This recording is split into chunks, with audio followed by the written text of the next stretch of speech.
Oh yeah.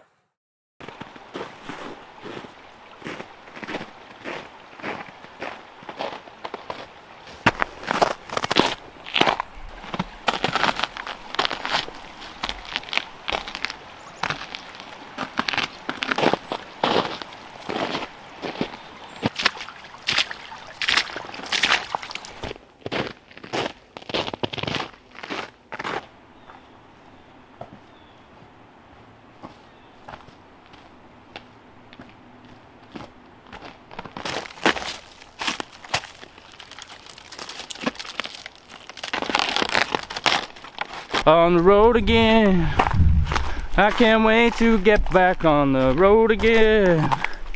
Literally, because everything on this trail is just ice.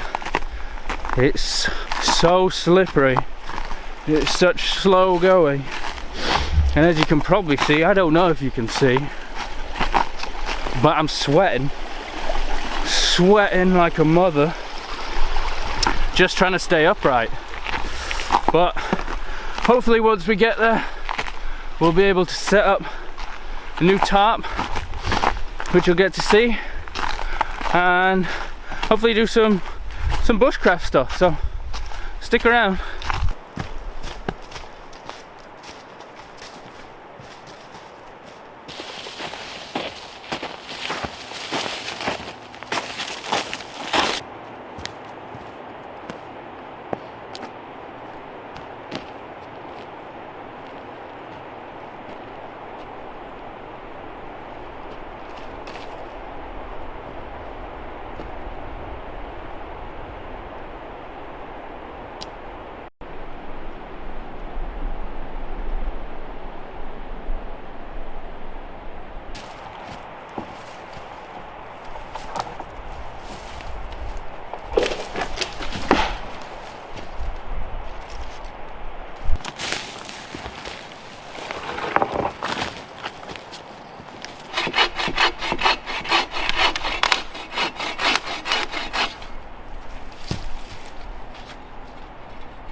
There.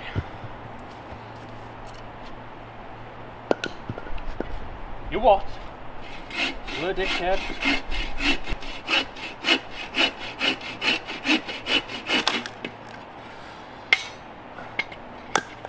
This blade does not cut pine very well.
Well, whatever you're watching now, you might as well scrap it, because that's not how the tarp ended up at all. God, I've tried it every which way. I've tried all sorts of little things to try and get this tarp to work. So basically what happened was, the tarp. So what happened was, you saw me set it up as like a lean-to style, you know, to try and block the wind coming off the lake, because there was wind coming in this way. So I did that, and then what happens? Starts snowing, right? Snow starts coming in from this way. So things getting full of snow. So I changed all that, but my hands were freezing from tying all the knots, so I didn't want to have to film me undoing it all and changing the configuration. So went with a little A-frame style, as you can see. And this is my new tarp, and honestly I'm kind of annoyed that it's set up in an A-frame, because I wanted to show why I decided to get a bigger tarp. But yeah, let me explain. So my last tarp, as you may or may not know, is a 10 by 10 by AquaQuest. It's an AquaQuest Guide Series 10 foot by 10 foot, which is, I think that's like 9.7 meters by 9.7 meters. I'm not sure. So this one, look at that, is a 13 by 10. Right now it's set up 13 foot that way, 10 feet that way. So much room for activities. I've got acres of space. Obviously, with myself being 6 foot tall, there's a lot of space down the bottom end, which you might not be able to see right now. Why did I want to get a bigger tarp? Well, for example, with the A-frame style that I have right now, there is enough room in here for 2 people. But with 2 sleeping pads and gear in a 10 by 10, you're pretty close together when you're lying separately, and then you don't have a lot of room at the head or the foot to put gear, and if rain starts blowing in from one way, rain and gear can get wet. So that's one reason.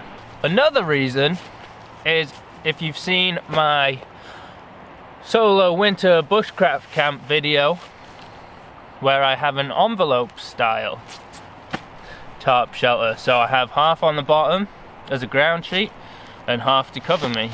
If with a 13 foot by 10 foot, I'm not losing any space lengthways, but I have a bigger area to go over me. Another reason, if you have seen my solo tarp camp in a thunderstorm video, where I have a basic windshield type shelter, with a setup like that, because you have extra height, what you can do is sit up inside it a bit better.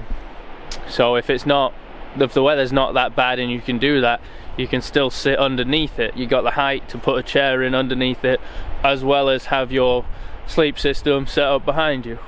I mean, this is just a bitchin' tent site, to be honest. Throw your tent down there where it's all flat. It's not the greatest for a tarp, but I mean, pretty beautiful.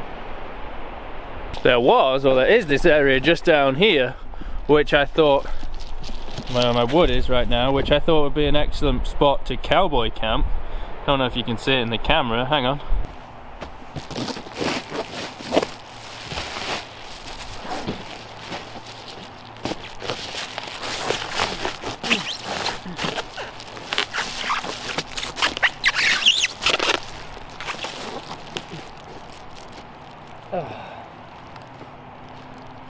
Oh yeah. Oh yeah.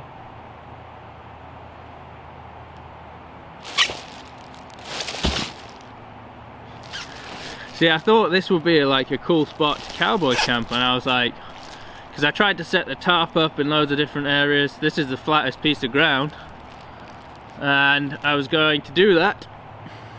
I even tried to put that big piece of wood up over here, but then all of a sudden it started snowing, and it wasn't forecast to snow, but it did snow.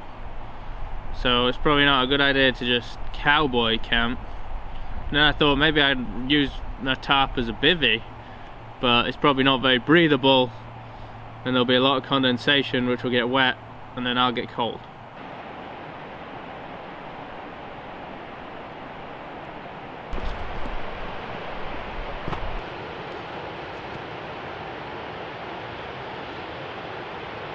I know I said I was gonna go do bushcraft stuff, but stuff I wanted to do, like build a chair and things like that, well, the way I wanted to do it, I don't think I'll be able to do it on this ground.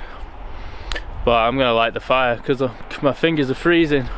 Can't get them warm, so best bet, light the fire.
That's one of the big differences between winter and summer camping. I mean, there's lots obviously, but you know, in the summer a campsite like this would be ideal, but in the winter you want to be further back in the woods, out of the wind, which I thought this was going to be, but turns out it's not. So for everyone who was concerned about my condition in my last video, I am feeling much better, thank you. But obviously today was the day when my knee decided it was going to swell up and start absolutely killing me. But I tell you, this getting older thing is getting old real quick. But I mean, someone can fix that, right? They just go into settings, aging, and just turn it down a little bit. That's how it works, right? Ha! But seriously, I've already been to the doctor about my knee and had an x-ray, and they gave me the results. The x-ray is clear, but it's still giving me problems. So that's why I got the little knee pads. Well, I'm not wearing them. So while I have the fire going, I'm going to cook my salmon, and to do that I'm going to ponassed it, which I'll show you how to do. So first things first, you want to get a long green branch like this and cut it to the length that you need.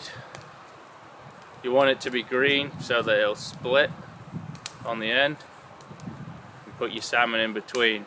Now with this piece, obviously, I have thicker end, it goes up to a thinner end.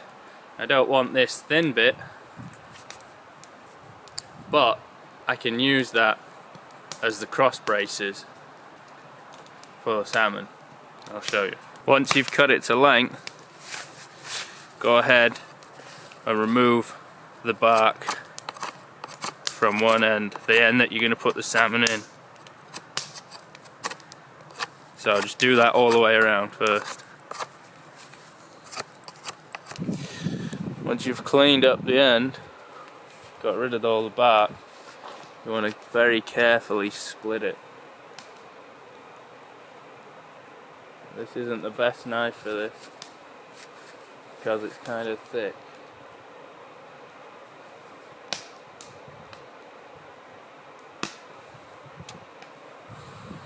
Steady.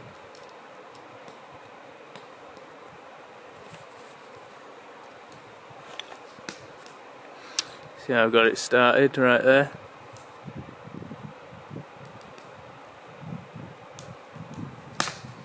Now I want to carefully do that as far down as I can go.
If you're having trouble getting it to split straight like I was then, you can use that little method of just carefully putting your knife in along the way and just tapping down on the back. Try and keep that line straight and stay right in the middle of the stick. Once you've got your long stick with the split in it, take those shorter pieces, measure it out and make 2 of them, or 3 or 4 depending on how big the piece is. I think I'm only going to need 2 for this.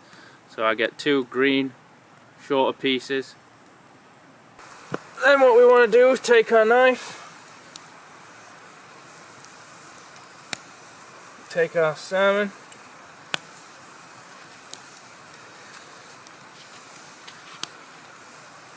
and punch a couple holes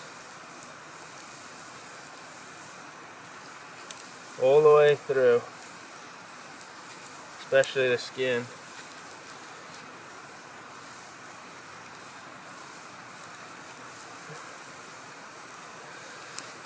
Two up there.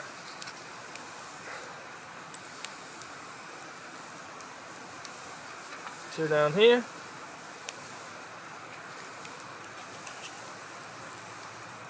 Keep pressing until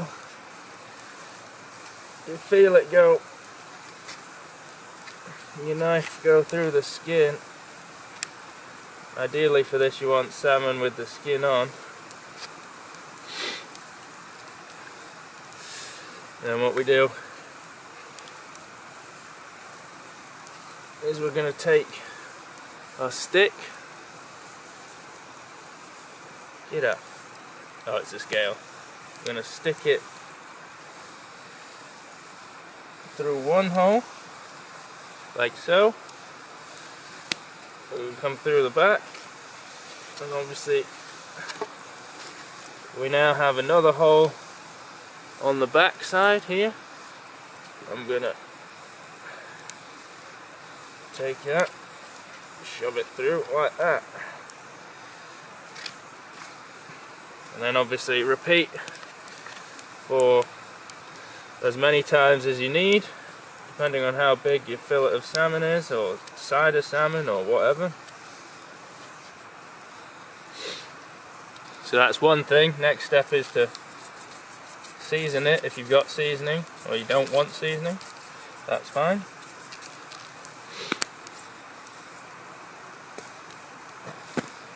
Then we want to take our stick with the split in it. Ideally if you've got, see, like I've got a flimsy side there and a sturdy side there, so I don't want this one on the bottom.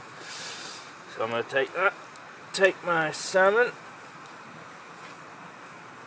I'm going to open this up.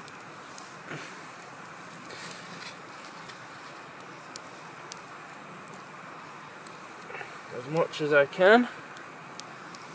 I'll slide my salmon in there. Whoa! Whoa! Whoa! See, I want to get it as tight in there as possible.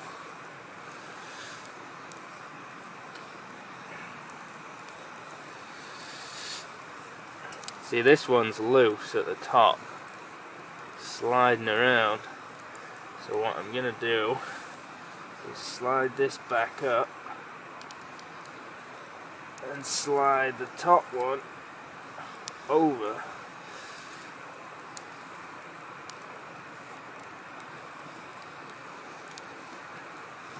And that should help it stay in place a bit better.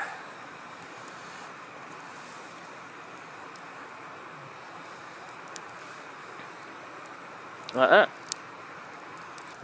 Then I'm going to take my fish on a stick.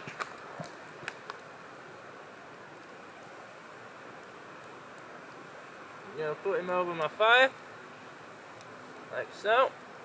I'm going to take this big rock, stick that on there. I'll leave that to cook.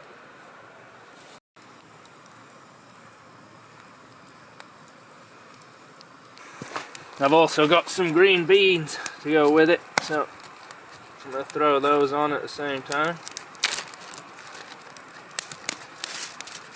Pre-oiled.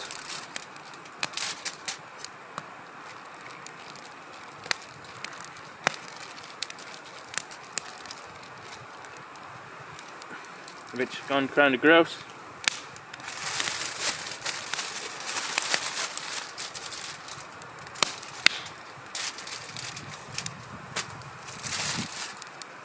Throw some seasoning on there, why not? Bada bing, bada boom.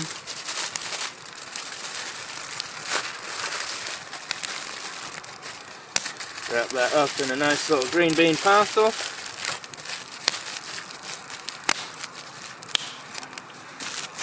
Stick those right in there for now.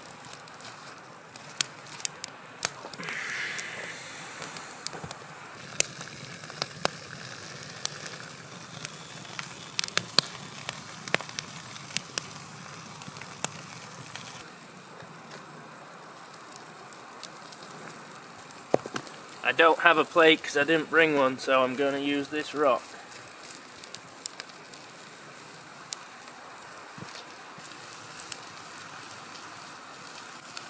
That looks amazing.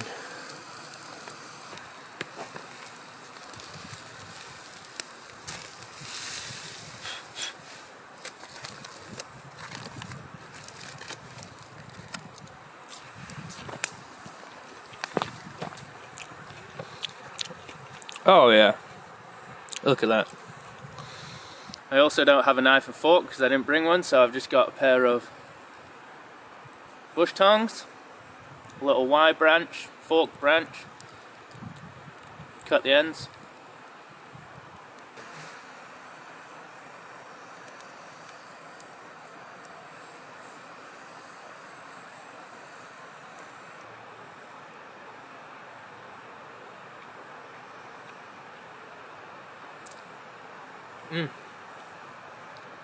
So good.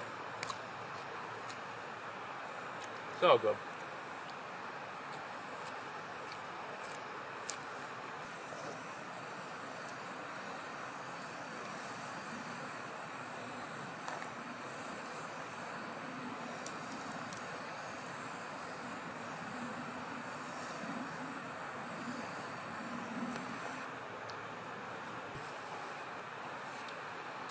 Right, I'm gonna eat this. I'll get back with you.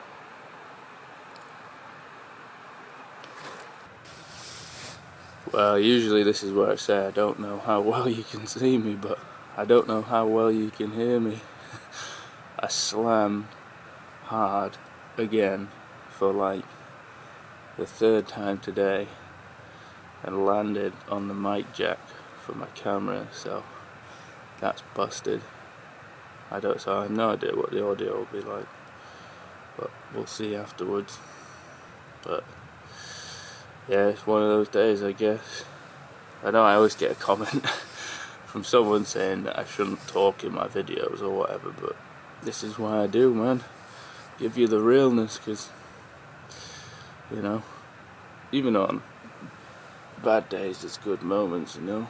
The worst day in the woods is better than a good day inside, but there's some moments where Mother Nature will bend you over her knee and just spank that behind. So yeah, wasn't much going on by the fire, and that royally peed me off. So yeah, retired to my quarters. Just gonna lay here for a bit and then go to sleep, and I'll get with you guys in the morning.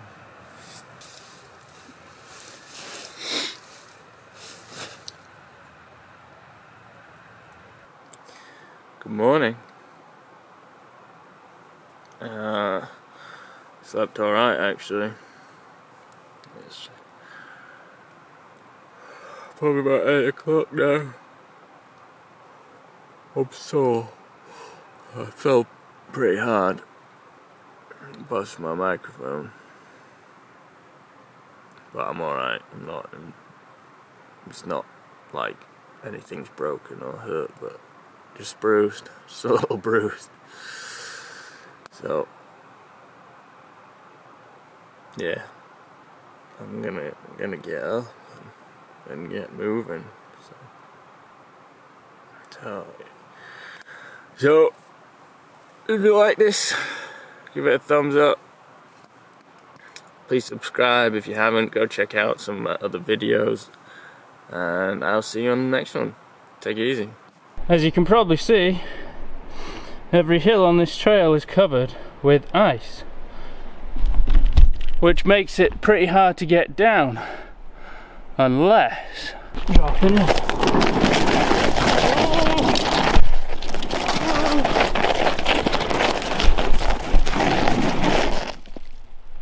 Okay.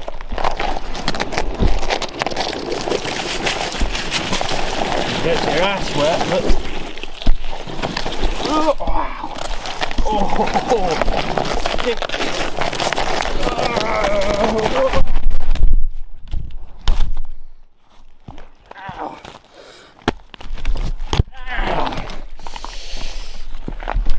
Well, that's one way to get down it, straight into that, straight into that muddy puddle. It was going so well until that point. Anyway, that's one way to do it.